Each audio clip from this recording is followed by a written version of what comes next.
নমস্কার, আমি মিলি পলি টুকিটাকি থেকে আবার এসে গেছি। আজকে নতুন বছর, নতুন দিন, তাই আমি আজকে মাটির হাঁড়িতে মটন করে রান্না দেখাচ্ছি।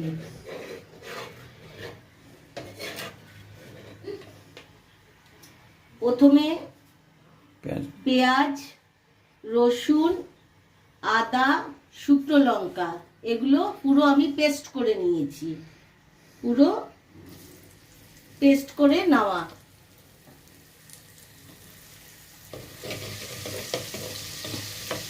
ভালো করে এই মশলাটাকে ভাজতে হবে।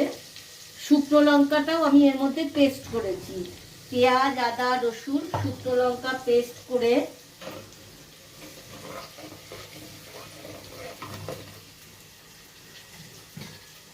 এর মধ্যে দেব হচ্ছে মেথি শাক বাটা।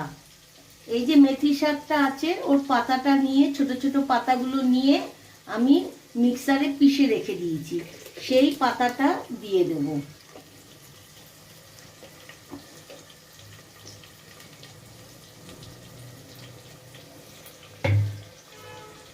তারপর দেব হচ্ছে টমেটো বাটা। এই টমেটো বাটাটা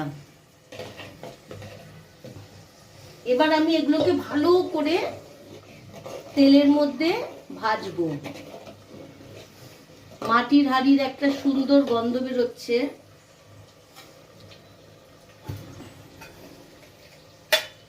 এবার আমি দেব হলুদ,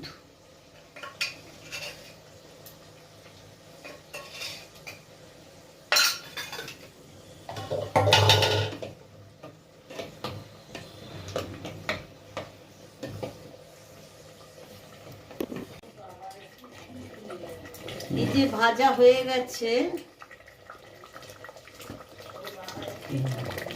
ভাজা হয়ে গেছে পুরো।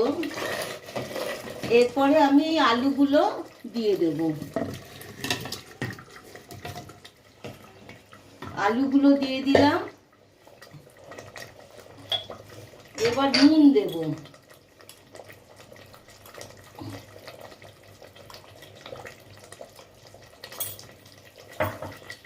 এবার এই মেটেগুলোকে আমি সিদ্ধ করিনি, এই মেটেগুলোকে দিয়ে দেব।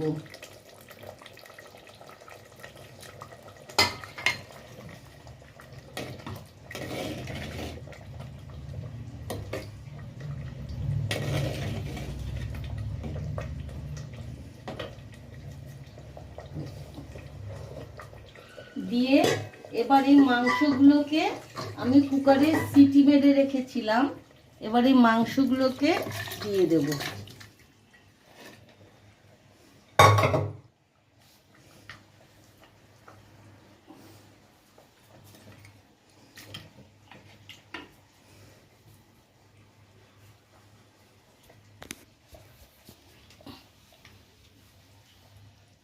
পুরো মাংসটা দেখুন কি সুন্দর কালার এসছে।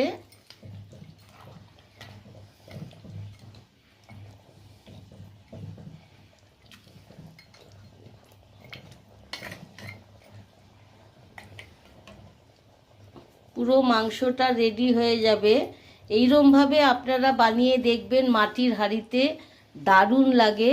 এটা হচ্ছে মেথি মটন, মেথি শাক দিয়ে আমি মটনটা বানালাম। এরম করে খেয়ে দেখবেন। এই যে দেখুন তৈরি হয়ে গেছে মেথি মটন। একবার আপনারা খেয়ে দেখবেন, আমাকে জানাবেন, আর একটু লাইক কমেন্ট করবেন, সাবস্ক্রাইব করবেন।